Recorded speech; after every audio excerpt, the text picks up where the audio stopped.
एक दिन एक आदमी लगभग 20 से 22 साल के लड़के को अपने घर लेकर आता है और अपनी पत्नी से कहता है कि आज से ये हमारा बेटा है। हालांकि उस आदमी को पहले ही 3 बच्चे थे। बावजूद वो पत्नी उस लड़के को एक्सेप्ट करती है क्योंकि वो लड़का अनाथ था, उसके माँ बाप कोई भी आगे पीछे नहीं था और इंसानियत दिखाते हुए वो लड़की भी उस लड़के को अपना लेती है। वक्त बीतता जाता है। लगभग 5 से 6 महीने का वक्त गुजर जाता है, लेकिन आज इस घर में एक ऐसा हत्याकांड हुआ था जो उस घर का मुखिया था, उसका गर्दन कटा हुआ मिला और साथ ही उसकी जो पत्नी थी अंजलि, वो बधी हुई हालत में मिलती है।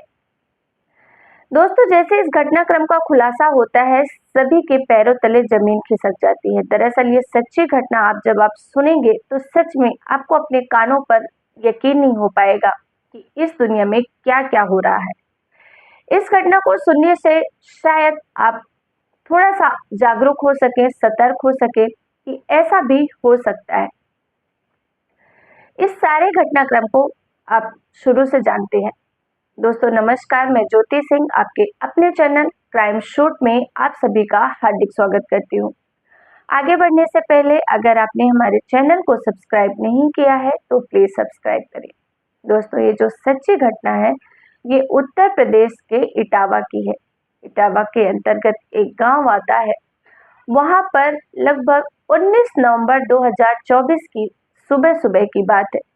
एक घर जो कि मनोज का था, जिसमें मनोज अपनी पत्नी अंजलि के साथ और उसके बच्चों के साथ रहता था। मनोज के घर पे दूध देने वाला सुबह आता है, जिससे गांव में दूध बांटने वाले घूमते हैं।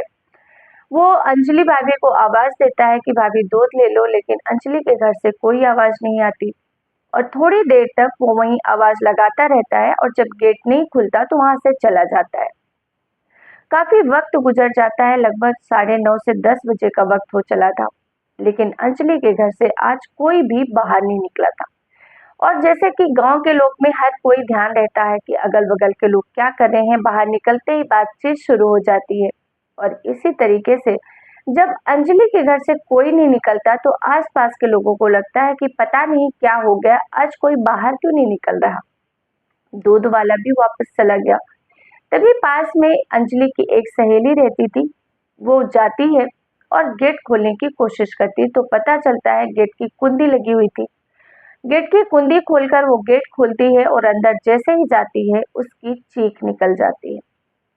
दरअसल दोस्तों, जो अंजलि होती है उसको बांध कर रखा गया था। उसके हाथ पैर पूरे बंधे हुए थे, साथ ही मुंह में कपड़ा भी ठूसा हुआ था, जिस कारण वो आवाज नहीं लगा पाए। और साथ ही जब बगल फिर उसकी नजर जाती है तो अंजलि का जो पति होता है, जिसका नाम मनोज होता है, वो पूरी तरीके से लहूलुहान था और उसकी गर्दन कट चुकी थी, यानी कि वो मर चुका था। अंजलि की सहेली जोर जोर से चिल्लाने लगती है और ये सब सुनकर आसपास के लोग वहां इकट्ठे हो जाते हैं। तुरंत ही नजदीकी पुलिस स्टेशन को इसकी सूचना दी जाती है। पुलिस मौके पर पहुंचती है, बॉडी को पोस्टमार्टम के लिए लेती है, साथ ही अंजलि को छोड़ती है। अंजलि की हालत बहुत ज्यादा खराब थी क्योंकि वो बधी हुई थी। साथ ही पुलिस अंजलि से पूछती है कि ये सब कैसे हुआ, क्या तुम कुछ बता सकती हो। तो अंजलि कहती है कि ये तो मुझे नहीं पता कि किसने किया, हाँ लेकिन मुझे शक है कुछ लोगों से मेरे पति का जमीन का विवाद चल रहा था और शायद मेरा शक यही है कि उन लोगों ने ही इस घटनाक्रम को अंजाम दिया होगा। पुलिस अंजलि के बताए अनुसार उन लोगों को अरेस्ट करती है, उनसे पूछताछ भी करती है, लेकिन पुलिस के हाथ अभी भी पूरे के पूरे खाली थे। एक तरफ जहां अंजलि डरी हुई थी, सहमी हुई थी, वहीं दूसरी तरफ पुलिस परेशान थी क्योंकि पुलिस को कोई भी क्लू नहीं मिल पा रहा था। और तभी पुलिस एक बार फिर से अंजलि के घर जांच करने पहुंचती है तो पता चलता है कि अंजलि के घर में कैमरे लगे हुए हैं। पुलिस जब से कैमरे का जो सीडीआर होता है वो लेने की कोशिश करती है तो पता चलता है कि वहां तो कुछ है ही नहीं। और अंजलि कहती है कि जो बदमाश घर में घुसे थे वो कैमरे का सीडीआर वगैरह सब लेकर चले गए। अब फिर से पुलिस को एक बार निराशा हाथ लगती है। साथ ही अब गांव में दूर दूर तक कहीं कोई कैमरा नहीं था, लेकिन पुलिस को एक बात दिमाग में खटकती है कि गांव में रहने के बावजूद इस पूरे गांव में एक कैमरा नहीं लगा हुआ है, लेकिन अंजलि के घर के अंदर कैमरा क्यों लगा हुआ है? अगर लगाना ही था, अगर कोई लगाता भी है तो जनरली घर के बाहर कैमरा लगाता है। और ये बात कुछ पुलिस को खटकती है। अंजलि से पूछा जाता है तो अंजलि कहती है कि मेरे पति बाहर कमाने जाते हैं, वो कई कई दिनों तक घर नहीं आते और इसी वजह से उन्होंने घर के अंदर कैमरा लगा रखा है। घटनाक्रम का खुलासा होना बाकी था। पब्लिक भी बहुत प्रेशर में थी, परेशान कर रही थी पुलिस को कि गांव के बीचों बीच इस व्यक्ति का घर था और कैसे कोई लूट कर इनकी हत्या कर चला जाता है, और पुलिस के ऊपर प्रेशर बढ़ता जा रहा था। तभी पुलिस एक जो सीडीआर होता है, जो वहां पर ये चेक करने की कोशिश करती है कि इस जगह पर, इस लोकेशन पर रात के समय कितने मोबाइल एक्टिव थे। तो पता चलता है कि उस घटना पर मात्र 3 मोबाइल ही रात में एक्टिव थे। और इससे पुलिस को थोड़ा और शक गहराता है, क्योंकि जहां एक तरफ अंजलि बोल रही थी कि 4 से 5 बदमाश आए थे, वहीं यहाँ पर सिर्फ 3 मोबाइल एक्टिव थे। हालांकि ये भी हो सकता था कि वो बदमाश मोबाइल लेकर नहीं आए हों, एक ऑप्शन ये भी था। बट वो 3 नंबर कौन कौन से एक्टिव थे, जब उसका पता लगाया जाता है तो पता चलता है कि अंजलि, अंजलि के पिता और वहीं पर एक लड़का होता है जिसको अंजलि और उसके पति ने लगभग 5 से 6 महीने पहले गोद लिया था। उसका नंबर एक्टिव रहता है, जो कि फरीदाबाद में एक कपड़े के शोरूम पे काम करता था। जब ये पता चलता है कि 3 नंबर एक्टिव थे और तीनों नंबर का सीडीआर निकलवाया जाता है, तो पता चलता है अंजलि उस वाले नंबर से, यानी कि जो उसका बेटा था, उससे कई घंटों तक उस दिन बात की थी और कई बार बात की थी। और इससे पुलिस को अंदेशा हो जाता है, शक हो जाता है कि हो न हो इस कत्ल में अंजलि का जरूर हाथ है, और अंजलि को गिरफ्तार किया जाता है। और साथ ही जो लड़के को गोद लिया गया था, उस लड़के को भी उसके लोकेशन ट्रैक करके गिरफ्तार कर लिया जाता है और दोनों से पूछताछ शुरू होती है। अंजलि के साथ कड़ाई से जब पूछताछ की जाती है तो अंजलि ज्यादा देर तक अपना सच नहीं छुपा पाती और सब कुछ बता देती है कि हाँ, मैंने ही अपने पति की हत्या की है।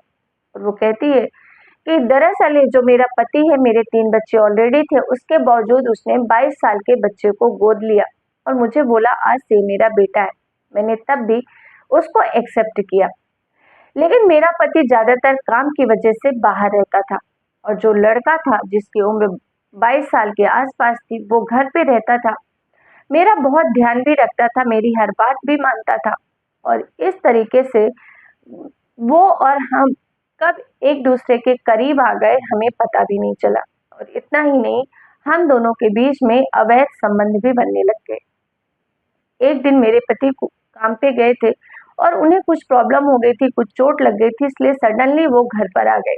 और जब घर पर आके देखते हैं तो वो हम दोनों को आपत्तिजनक स्थिति में देख लेते हैं और उसके बाद वो हम दोनों को बहुत भला बुरा कहते हैं। साथ ही लड़के को धक्के मारकर घर से बाहर निकाल देते हैं और कहते हैं कि आज के बाद इस घर में कभी मत आना। हालांकि थोड़ा वक्त गुजरने के बाद ही मैं अपने पति को वापस मना लेती हूँ कि अब हम दोनों के बीच में ऐसा कोई संबंध नहीं है, लेकिन तुमने उसे गोद लिया है, उसे सहारा दिया है, तो उसे इस तरीके से अकेला मत छोड़ो। और इस तरीके से बेटे का आना जाना फिर से घर में हो जाता है। और उस दिन पति बाहर गया था, 4-5 दिन से वो बाहर था और वो बता के गए थे कि 19 तारीख को घर आएंगे। और इस बात की सूचना मैं इस बेटे को देती हूँ और हम दोनों मिलकर ये प्लानिंग कर चुके थे कि आज इनकी हत्या करनी है। साथ ही गांव का एक लड़का जिसका नाम राहुल होता है, उसे भी इस हत्याकांड के लिए शामिल किया था और उसे कहा गया था कि अगर ये काम अच्छे से हो जाता है तो मैं तुम्हें 2.5 लाख रुपए दूंगी। और एडवांस के तौर पर उसे कुछ मैंने 25 से 30 हजार रुपए दे भी दिए थे।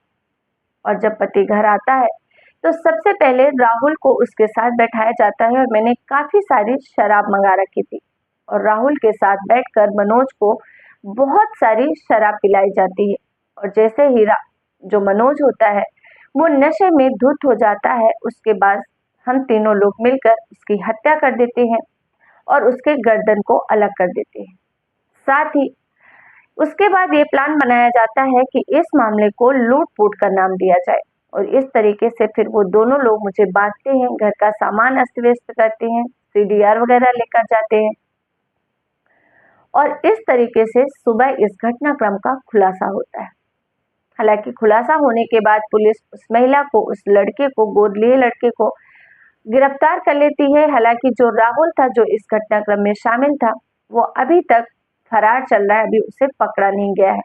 पुलिस की कोशिश है कि जल्द से जल्द उसे भी पकड़ा जाएगा और तीनों को कठोर से कठोर सजा दी जाएगी।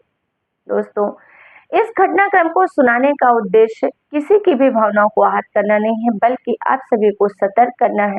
और आजकल जो 90% क्राइम हो रहे हैं, वो सिर्फ और सिर्फ अवैध संबंधों के चलते हो रहे हैं और यहाँ पर फिर से एक नाजायज रिश्ता, एक अवैध रिश्ता एक परिवार को खत्म कर देता है।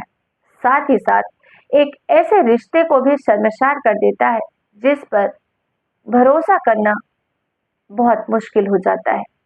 इसमें कौन सही है, कौन गलत है, क्या है, ये तो बात की बात है, लेकिन एक पूरा परिवार जो हँसता-खेलता परिवार था, वो तबाह हो चुका था। दोस्तों, आपको हमारी ये स्टोरी कैसी लगी? हमें कमेंट करके ज़रूर बताएँ। साथ ही आप ये कहाँ से देख रहे हैं, ज़रूर शेयर करें। फिर मिलेंगे एक नई सच्ची क्राइम घटना के साथ। तब तक के लिए आप सबका बहुत-बहुत धन्यवाद। जय हिंद, जय भारत।